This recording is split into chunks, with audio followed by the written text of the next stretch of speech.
24 down, and then you come back. Yeah, no. It's par for the course in the G League. I'm just looking at this number in the fourth quarter. We held them to 22. And considering it was 40, 36, 30 down to 22, I'll take it. We just showed a whole lot of poise at the end and a lot of fight. And then the experience of finally the experience is coming to help us. Whereas Pargo and now we got Jonathan Simmons. Deontay is obviously played in these games too, and so it just helps to have veteran guys that kind of know what it is to make those tough plays. And we've been on the short end of some of those, so it's nice to be able to pull the win out. Was there anything said to Deontay at halftime?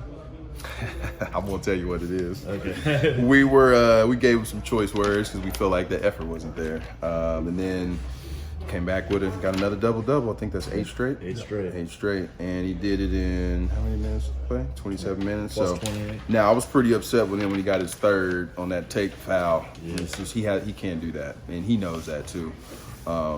And some of those little things, like those details that you don't want to get yourself in trouble by taking one of those fouls, or maybe taking a shot that doesn't fit the profile of your team, and then those runs happen. And so we had less of those runs in the second half, a little bit more in the first half, played a little loose, didn't really guard, and in the second half we tightened up and showed a lot of toughness. Impressions of Jonathan Simmons? Tough. It's tough, man. He's a professional. He's a professional. Good job, coaches. God bless you guys. Thank you. He's one of the tougher guys I've seen play outside of this, and now I get to coach him. And then even from our shoot around, he just brought a different kind of energy. He was talking to the guys about communication, knowing how important it is on defense to do that, and then just making sure we make the right plays on offense. And he had some big points, some big scores, but he also made some big plays for us, passing the ball and rebounding. His floor game is going to be really important for us. That was one thing you mentioned, communication. When he was waiting to check back in, I could hear him just like talking to guys like as they were getting back on defense. Absolutely. I think when you have somebody that they take pride in that always helps the other 4 guys on the floor. And, Pargo obviously loves to play. Deontay has been playing great basketball, but then we get another veteran guy who I don't have to push his buttons to get him going. That makes me feel really comfortable as a coach. What went into your decision to not call timeout there at the end? So part of it was we got the ball on the run, so Pargo got a clean rebound.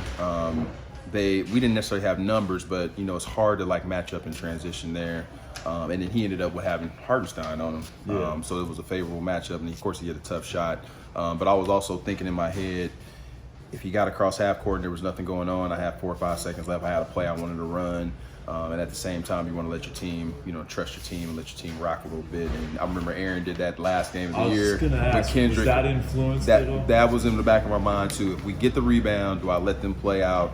They get it across half court, do I call timeout? And I had timeout, so I'm just glad it all worked out. I still look good either way. Pargo was uber confident during that last offensive series. What was really going through your head, right then and there, nerve-wise?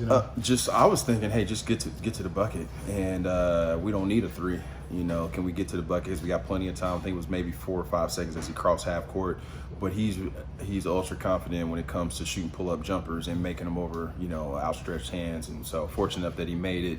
And that's where it just goes back to having veteran guys who understand what the situation is. They're not scared.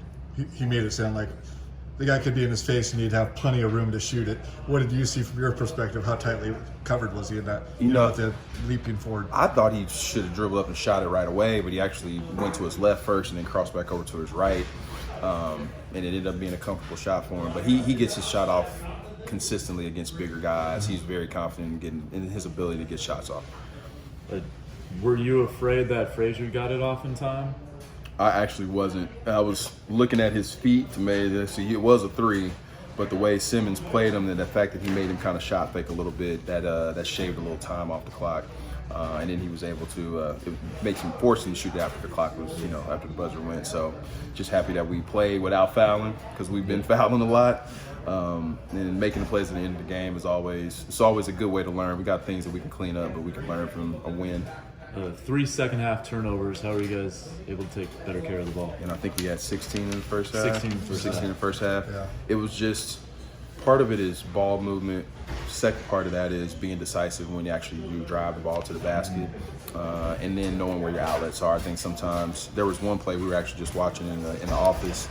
where Pargo had a post up against Clemens, had a tough shot that he makes in traffic over guys, and Ryan Taylor was on the right wing wide open. And so some of that is just knowing where your outlets are. We found Zach for a 3, Andrew hit a big 3, obviously Pargo hit the game-winning shot. But I just think having the right spacing allows us to get the shots that we want rather than the shots the other team wants us to take. And you got to feel comfortable when players are in the right position. What can a win like this do for a possible postseason run, down the stretch? Just give you a lot of confidence that you're going to win a close game, that you can feel good about winning the game at home. We haven't had much success at home. And then they're a tough team. They're different than they were early in the year when we got a couple wins against them. They obviously play really tough, the personality of their head coach, and just understanding that what kind of talent that they brought to the table. Hartenstein's an NBA player. Chris Clemens has gotten NBA time this year.